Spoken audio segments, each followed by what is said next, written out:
வந்துட்டீங்களா வந்துட்டீங்களா? உங்களை தான் இவ்வளோ நேரமாக எதிர்பார்த்துட்டு காத்துட்டு இருந்தேன். என்னாச்சு கீதா? எதுக்கு என்ன எதிர்பார்த்து காத்துட்டு கிடந்த? ஏதோ ஸ்பெஷலா எனக்காக இதை செஞ்சு வச்சிருக்கியா என்ன?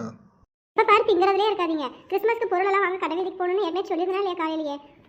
அப்படியா? சரி சரி போவோம். போய் ஒரு டீ போட்டு சூடா கொண்டு வா, குடிச்சுட்டு மெதுவா நிதானமா போவோம். இப்போ என்ன வந்தவன அவசரம், இப்பதானே உள்ள வந்து பூந்தேன், வந்ததும் வேலை சொல்ற பாத்தியா? இப்போ பாரு டீலே கிடக்காதீங்க. போகிற வழியில் எத்தனை டீ கடை இருக்கும், டீ வாங்கி கொடுக்குறேன். 10 ரூபா போட்டு டீ வாங்கி கொடுக்குறேன். போகிற வழியில் குடிச்சிப்பீங்களா? பொழுது சாயத்துக்குள்ள சீக்கிரம் போயிட்டு சீக்கிரம் வீடு வந்து சேரணும். அம்மா கிறிஸ்மஸ்க்கு பொருளெல்லாம் வாங்க கடை வீதிக்கு போறீங்களா? நானும் வரமா. நானும் கொஞ்சம் தேவையான பொம்மையெல்லாம் வாங்க வேண்டியது இருக்கு. கொஞ்சம் ஜாமானம்லாம் வாங்கணும். நானும் வரமா. என்னைய கூட்டிட்டு போங்கம்மா.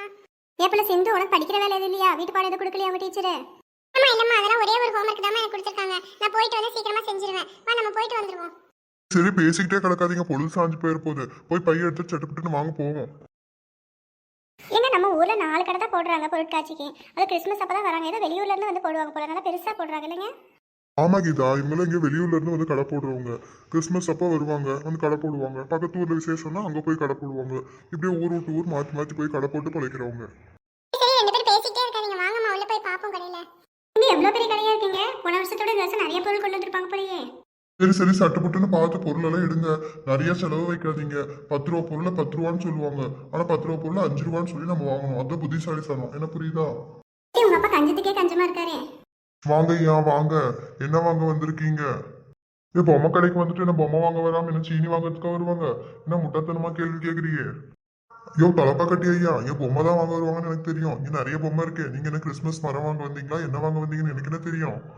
இல்ல கடைக்காரர் சாரே, எனக்கு ஒரு நல்ல கிறிஸ்மஸ் மரமா காட்டுங்க. ரேட்டும் நல்லா கம்மியா இருக்கணும், பார்க்கறதுக்கு நல்லா பெருசா இருக்கணும், நிறைய அதுல பொம்மை கிஃப்ட் எல்லாம் தொங்கிட்டு இருக்கணும். அந்த மாதிரி நல்ல மரமா காட்டுங்க.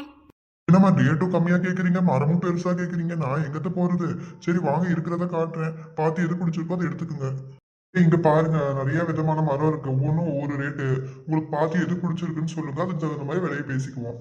ஆமா, என்னத்த போய் பாக்குறது? எல்லாம் எங்க பொண்ணு சிந்து பாக்குறது. அவ பார்த்து என்ன சொல்றாளோ அதை வாங்கிட்டு போக வேண்டியதுதான்.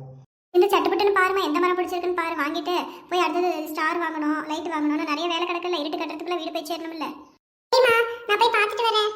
இது பாருமா, இந்த பச்சை கலர் மரமே வாங்கிக்கலாம். இதுதான் பார்க்கறதுக்கு நமக்கு நல்லா நேச்சுரலா இருக்கு. மத்ததெல்லாம் பார்த்தா பொம்மை மாதிரி இருக்கு, பொம்மையில செஞ்சு வச்சது மாதிரி இருக்கு. ஆமா ஆமா கீதா, பிள்ளை சொல்றதே சரிதான். அந்த மரத்தையே வாங்கிக்கோ. அதுதான் பார்க்கறதுக்கு மரமா இருக்கு. இதெல்லாம் என்னமோ பொம்மை லப்பர் மரமா இருக்கு. எங்க கடைக்கார சாரி, அந்த பச்சை கலர் மரம் எவ்வளவு விலைன்னு சொல்லுங்க. அந்த மரம் உங்களுக்கு 5000 ரூபாய் வரும். ஆட்டி 5000 ரூபாயா? நீ இப்படி தான் சொல்றீங்களே? ஆமாமா, இருக்கிறதுல அது ஒண்ணு மரம் தான் கம்மி விலை. இங்க பாருங்க, உங்க பக்கத்துல நிக்குது இல்லையா, இந்த மரம் பாத்தீங்கன்னா உங்களுக்கு 10,000 ரூபாய் வரும்.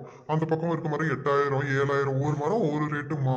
அதுல எதுவுமே உங்களுக்கு டெக்கரேஷன் எல்லாம் பண்ணல. நீங்க தனித்தனியா வாங்கி கிஃப்ட் பால் எல்லாம் வந்து மாட்டிக்கிற மாதிரி இருக்கும். அதுக்கோசரம் அந்த விலை, அந்த மரம் வந்து உங்களுக்கு விலை கம்மியில கொடுக்குறோம், அவ்வளவுதான். அப்ப அந்த மாதிரியே வாங்கிக்கலாம்ப்பா. அதே வாங்கி நமக்கு பிடிச்ச மாதிரி பால் கிஃப்ட் எல்லாத்தையும் அதுல நம்ம மாட்டி வச்சுக்கலாம். சரி, விலையை பார்த்து கம்மியா போட்டு கொடுங்க. ஒரு 1000 ரூபாய் குறைச்சிக்கோங்க, 4000 வாங்கிக்கோங்க. சரி தலைப்பா கட்டி, என்னாச்சு? உங்களுக்கு ஒரு 500 ரூபாய் குறைச்சிக்கிறேன். அதுக்கு மேல குறைக்க முடியாது. அந்த மரத்தோட அசல் ரேட்டே அதுதான். டக்குனு பணத்தை கொடுத்துட்டு வாங்க. நம்ம போய் அடுத்த பொருள் பார்க்கலாம். அடுத்த கடைக்கு போகணும் இல்லையா? எங்கே பேசிட்டே இருந்தா பொழுது போயிடும் பாத்துக்கோங்க. அப்புறம் மழை ஏற முடியாது நைட்டு. இங்க நிறைய கிஃப்ட் ஐட்டம்லாம் இருக்குப்பா. இந்த ஒன்று ரெண்டு வாங்கிக்கலாம். அப்பதான் மரத்துல மாட்டி வைக்கிறதுக்காக. அப்புறம் சீரியல் லைட் வாங்கிக்கலாம். சரி, அப்பதான் மரத்தை நம்ம நைட்ல பாக்குறப்ப நமக்கு நல்லா பளிச்சுன்னு தெரியும்.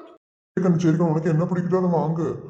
தேவையானது மட்டும் வாங்கிடி, தேவையில்லாததெல்லாம் வாங்கிட்டு இருக்காத. வீட்டுல நிறைய பொருள் கிடக்கு. போன வருஷம் வாங்கினது அப்படி அப்படியே கிடக்குடி. சரிம்மா, நான் கொஞ்சமா வாங்க, நிறைய வாங்க மாட்டேன்.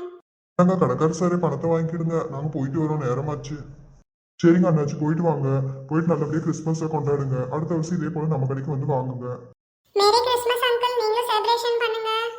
ஓகேம்மா. Merry Christmas. எல்லாருக்கும், உங்க ஃபேமிலிக்கும் மேரி கிறிஸ்மஸ். ஒரு வழியா கிறிஸ்மஸ்க்கு தேவையான எல்லா பொருளும் வாங்கிட்டு வந்தாச்சு. இப்பதான் நிம்மதியா இருக்கு. நாளையில இருந்து எல்லாத்தையும் எடுத்து வைக்கிற வேலையும், லைட் கட்டுற வேலையும், தோரணம் கட்டுற வேலையும் பார்க்க வேண்டியதுதான். சரிங்க, நான் போய் சமைக்கிறேன். ஏதாவது சாப்பிட்டு தூங்குவோம், நேரமாச்சு. நானும் போய் ஹோம்வொர்க் செய்யறேன். எனக்கு ஒரே ஒரு ஹோம்வொர்க் தான் கொடுத்துருக்காங்க. நானும் சீக்கிரம் செஞ்சுட்டு வந்துடுறேன். மக்களே, நீங்களும் சிந்து கூட சேர்ந்து கிறிஸ்மஸை கொண்டாடுங்க. நம்ம சேனலோட சப்ஸ்கிரைப் பண்ணிக்கோங்க. இந்த வீடியோ உங்களுக்கு பிடிச்சிருந்தா ஒரு லைக் பண்ணிக்கோங்க. நான் போய் படிக்க போறேன். Bye bye. எல்லாம் சரிதான். ஆனா கடைசி வரைக்கும் ஒரு டீ போட்டு கொடுக்கல, பாத்தீங்களா மக்களே? அதுதான் என் நிலைமை. ஏட்டி நீ போய் படிட்டி. இந்த மனுஷன் டீ புராணத்தை ஆரம்பிச்சுட்டாரு, வாயவே மூட மாட்டாரு. நான் போய் சமைக்க போறேன், நீ போய் படிக்க ஓடி போயிரு.